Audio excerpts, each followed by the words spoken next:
Hello दोस्तों, नमस्कार। EPS 95 pension की एक नई न्यूज़ में आप सबका स्वागत है। दोस्तों, मैं आपको बता दूं कि आज की सबसे प्रमुख 3 बड़ी अपडेट्स जो ईपीएस 95 पेंशनर्स के लिए बेहद ज़रूरी है, वो जितने भी ईपीएस 95 पेंशनर्स हैं, 67 लाख ईपीएस 95 पेंशनर्स की संख्या आंकी जा रही है। अब तो बताया जा रहा है कि 73 लाख ईपीएस 95 पेंशनर्स हो गए हैं। लेकिन फिर भी चाहे जो 73 लाख हो या 67 लाख हो या 65 लाख हो, जितने भी ईपीएस 95 पेंशनर्स हैं, सब तक ये जानकारी पहुँचनी चाहिए। और तो तीनों जानकारी कौन कौन सी है मैं आपको बता देता हूँ। सबसे पहले नंबर की जो जानकारी है, माननीय कमांडर अशोक रावत जी अपने जन्म दिवस के उपलक्ष्य में कौन सी खुशखबरी ईपीएस 95 पेंशनर्स को दिए हैं, ईपीएस 95 पेंशनर्स को संबोधित करके क्या बोले हैं, वो जानकारी मैं दूंगा। एक पत्र के माध्यम पत्र भी जारी किए हैं, उस पत्र के भी माध्यम से ईपीएस 95 पेंशनर्स के लिए बहुत कुछ बोले हैं, उसे भी जानना। दूसरे नंबर पे एनएसी का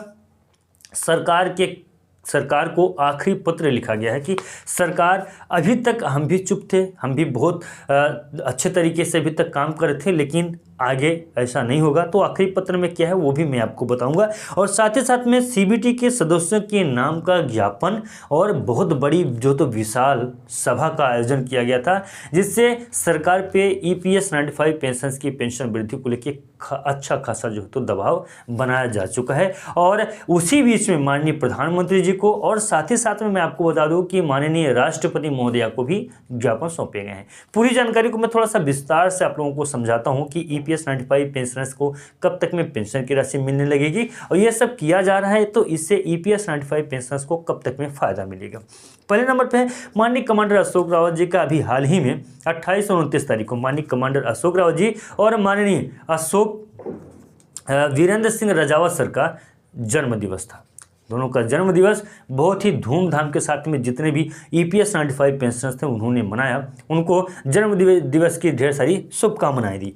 तो जन्म दिवस की ढेर सारी शुभकामनाएं देने के बाद माननीय कमांडर अशोक रावत जी ने सभी ईपीएस 95 पेंशनर्स को संबोधित करते हुए जो तो अपने आप को ईपीएस 95 पेंशनर्स के लिए इतना ज़्यादा सम्मान, अपने हृदय की गहराइयों से विशेष आभार दिया। साथ ही साथ में अब मैं आपको यहाँ पे बताना चाहता हूँ कि उन्होंने इस बात पे जिक्र किया कि ईपीएस 95 पेंशनर्स की पेंशन में वृद्धि नहीं हो पाई है, इसके लिए माफ़ी चाहता हूँ। लेकिन उन्होंने यह भी कहा कि यह भी सत्य है कि आज हम ईपीएस 95 पेंशनर्स के बहुत जो तो नज़दीक पहुंच चुके हैं, यानी कि ईपीएस 95 पेंशनर्स की पेंशन बहुत जल्द उनको मिलने वाली है, मिल जाएगी। हालांकि इसके ऊपर मैंने अलग से एक वीडियो बनाया था, खुल के आप उस वीडियो को देख लीजिएगा। दूसरे नंबर पे है सरकार को आखिरी पत्र ईपीएस 95 पेंशनर्स यानी कि राष्ट्रीय संघर्ष समिति की तरफ से जारी किया गया है। उस पत्र में क्या है ये भी मैं आपको बता दूं। तो माननीय कमांडर अशोक रावत जी ने एक पत्र को, ज्ञापन को भेजा है। उनका कहना यह है कि ये पत्र के माध्यम से मैंने एक बार नहीं कई बार आपको और साथ ही साथ में बहुत सारी संस्थाओं को लिखा है, उन्हें ईपीएस 95 पेंशनर्स की जो अवस्था है उससे जो तो आप लोगों के सामने रखा है। तो अभी तक ईपीएस 95 पेंशनर्स की पेंशन वृद्धि को लेकर किसी भी प्रकार का कोई ठोस कदम नहीं उठाए गए हैं, तो जल्द से जल्द ठोस कदम उठाया जाए, अन्यथा ईपीएस 95 पेंशनर्स जो हैं वो किसी भी मतलब सभी प्रकार से वो अपने कमर को कस लिए हैं, कोई भी बड़ा कदम उठा सकते हैं। सीबीटी के सदस्यों के नाम भी ज्ञापन तकरीबन नहीं कुछ तो 500 से 1000 और भी ज़्यादा हो सकते हैं। ईपीएस 95 पेंशनर्स की संख्या आंकी गई थी, काफ़ी बड़ी संख्या में ईपीएस 95 पेंशनर्स इकट्ठे हुए थे। ज्ञापन माननीय प्रधानमंत्री जी को भी दिया गया और साथ ही साथ में ज्ञापन वहाँ से माननीय राष्ट्रपति महोदया को भी भेजा गया। और ईपीएस 95 पेंशनर्स पूरी तरीके से घेराव कर लिए थे और अभी ईपीएफओ कार्यालय का घेराव करना जारी है। ईपीएफओ कार्यालयों का बड़ी संख्या में ईपीएस 95 पेंशनर्स घेराव कर रहे हैं।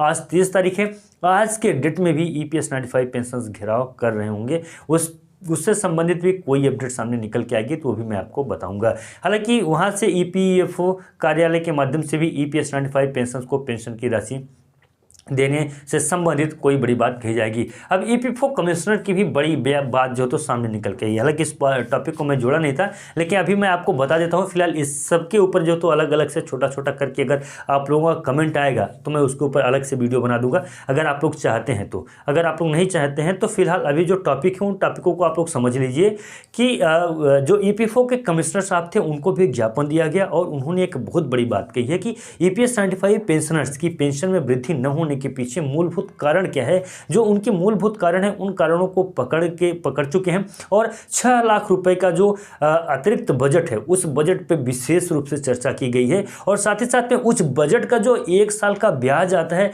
29,000 करोड़, 29,000 करोड़ 1 साल के बजट का ब्याज आता है, उस ब्याज के ऊपर भी खुल के चर्चा हुई है। हालांकि इसके ऊपर भी मैंने वीडियो बनाया था छोटा सा, उसे भी आप लोग देख लें। फिलहाल दोस्तों आज के लिए बस इतना ही था। ये जानकारी और ये वीडियो आपको कैसा लगा कमेंट में हमें ज़रूर बताइएगा। आशा उम्मीद करता हूँ कि ये सभी जानकारियाँ आपके लिए बहुत हित और फायदे की हैं और EPS 95 पेंशन की जल्द पेंशन राशि में वृद्धि होगी, ये शुभकामना हमारी है।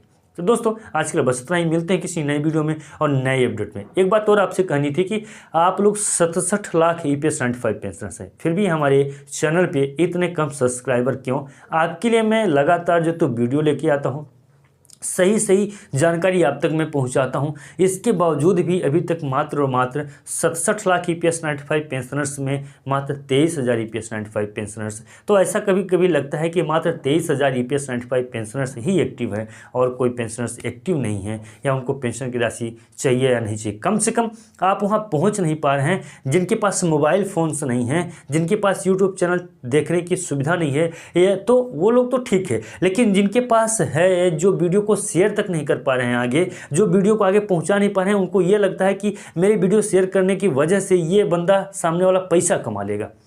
आपकी आवाज़ हम रख रहे हैं, आपके लिए सुबह से लेकर शाम तक आपके लिए मैं वीडियो बनाता हूँ। फिर भी इतना तो थोड़ा सा कोऑपरेट आपको करना ही पड़ेगा, चैनल को सब्सक्राइब करना पड़ेगा ताकि हमारी आवाज़ और आगे तक जाए। आपको वीडियो को शेयर करना पड़ेगा ताकि EPS 95 पेंशन सब कोई एकजुट हो जाए, इकट्ठे हो जाएं और एक आवाज़ में एक साथ में बोले। तो ये सारी चीज़ें जो तो आपको करनी है। बहुत कुछ सोशल मीडिया के माध्यम से बहुत कुछ हो सकता है अगर आप लोग करना चाहें तो। फिलहाल दोस्तों अभी के लिए बस इतना ही था। मिलते हैं किसी नए वीडियो में और नए अपडेट में, लेकिन चैनल ज़रूर सब्सक्राइब करिएगा। नमस्कार, जय हिंद, जय भारत।